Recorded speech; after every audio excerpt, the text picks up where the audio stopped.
So I've got a line of thoughts on my mind. Kind of need to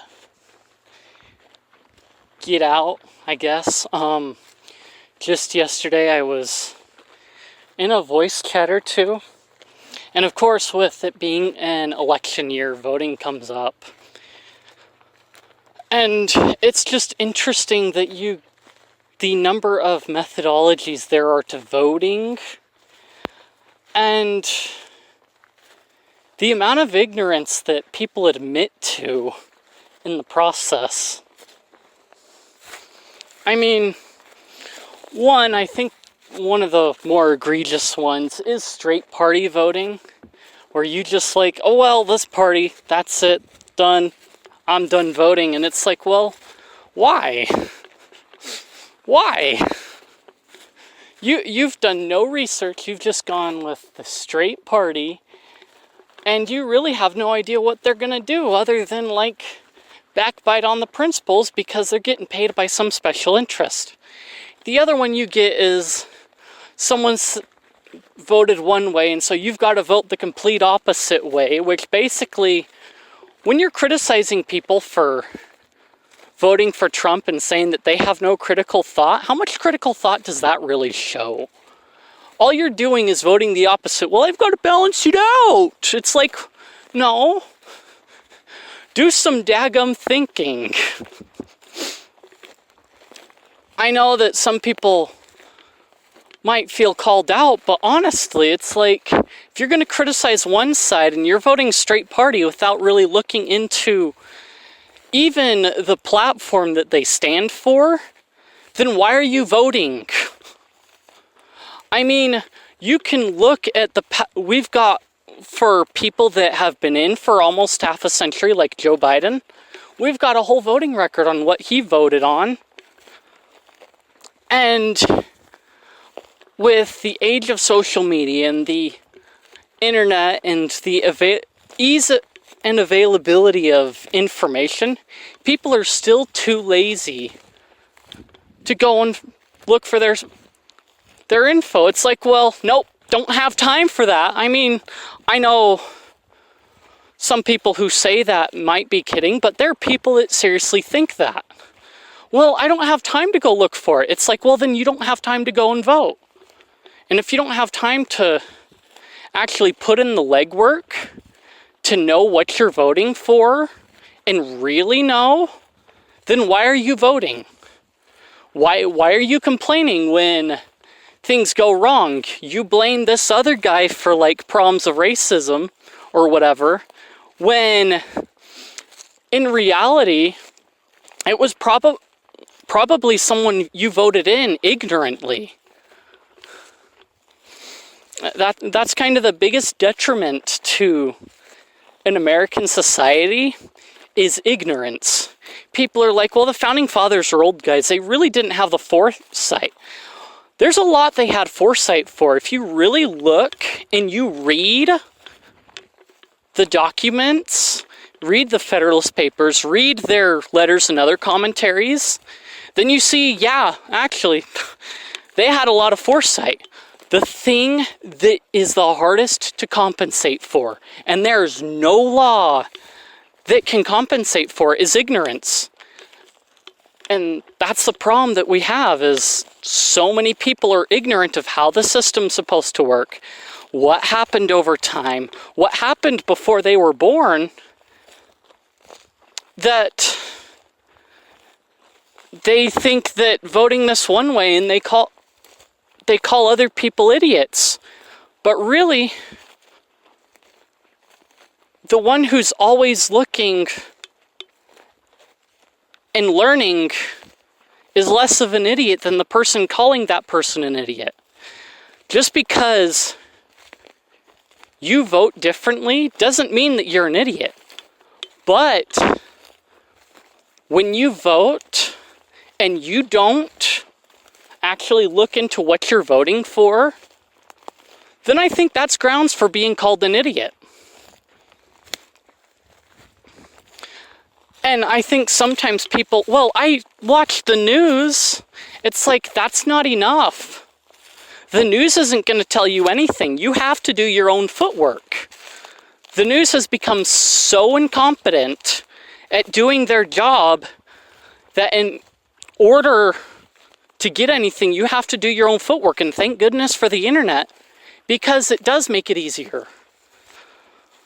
But it also comes at the detrimental cost of people thinking that they can just skeet on by and listen to whatever they find on Twitter or Facebook or whatever, without actually doing footwork.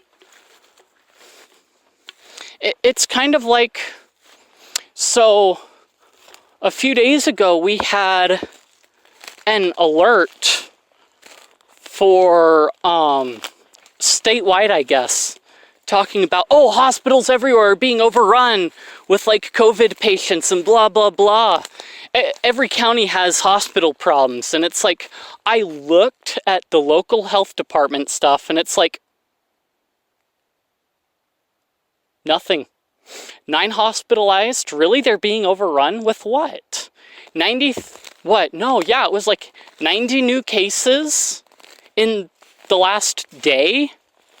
And it's like, so hospitals across a whole health district that covers 3 different counties are being overrun by 93 people? Really? And, I mean, bless her heart. There was a healthcare worker I ran into that the day after. And it was in Maverick, of course, you know, got to get your soda. But she's telling the Maverick clerk, go look on KSL, go look on this KSL. And it's like, wait. But not even KSL does the job. They're just like everyone else. I mean, maybe they do a little bit more, but even then, they still don't do all their footwork. And they'll just take something hook, line, and sinker because the news markets things for sensationalism. And I told her, it's like, yeah, I looked at the health department site, and it's like, there was nothing. She looked at me like, oh, well, she was telling me, look at KSL. No, I look at the health department numbers. And she's like, yeah, I guess that works too. And then you look at the CDC numbers and everything else, and it's like, well, here we are. And I think the problem is that I think most people take the news at face value because it's too hard to go and look on your own. It's too hard to go and look at the sources. The news doesn't even link sources. And really, if they want to show that they're competent, they should link to sources that they're sourcing. If they're going to quote CDC numbers and things like that, link to it in your article. Or tell them how they can go look at it. But they don't. And then you want to talk about critical thinking. What about the wildfires thing? You look at the CDC's council on like the masks that people wear and wildfire stuff. And it's like, well, wildfire particles aren't going to be filtered out by the mask you're wearing to stop the spread of COVID. It's like, really? So what's the point of wearing them to stop a little germ from getting around?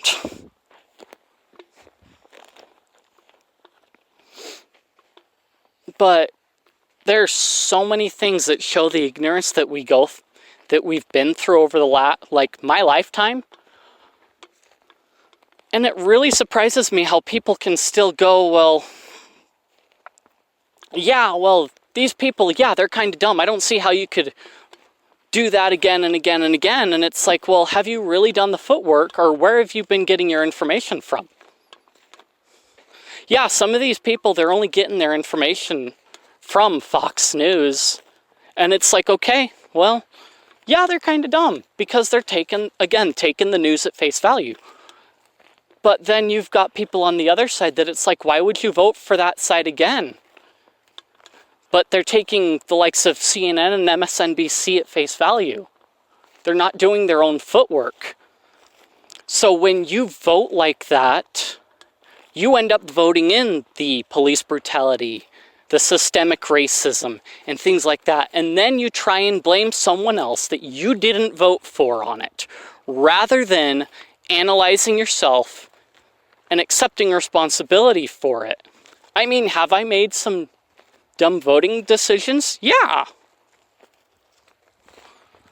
Have there been other people that it's like, well, how? Yeah, we all do that. But to outright say that, like, you vote in order to balance things out, it's dumb. No. You vote by principle, and it'll be fine. And another thing you hear is, like, about third parties, it's like, well, no, the two-party thing is just so ingrained that we just can't get rid of it. It's like, that's the kind of mentality that never gives it a chance. Because you're like, well, it's this one or this one, that's it. No third party at all. It's like, well, and I would say that if you look at some of the trends, that we could see third party pop up here very soon. I believe there were a couple presidents elected that were actually third party. And I think there have been other areas where it's been the same, so don't be ignorant.